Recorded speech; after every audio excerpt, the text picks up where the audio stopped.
please like and subscribe to our channel.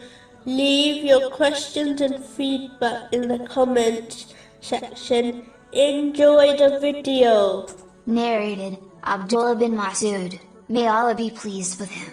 Allah's Messenger, peace and blessings be upon him, said, "Whoever has a grain of pride, will not enter paradise." Someone said, "How about a person, who likes to wear, beautiful clothes, and shoes?"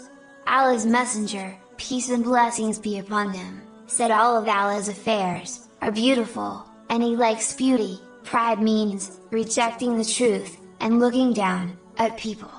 This narration, is found in, Sahih Muslim, number 265.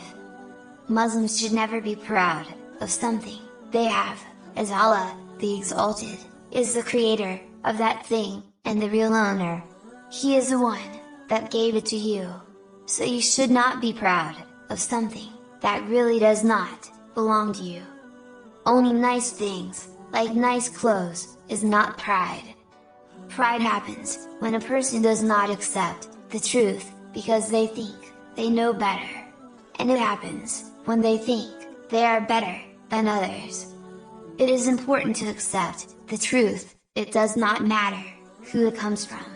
Even if it comes from, someone younger, than you, or someone, you do not, get on with.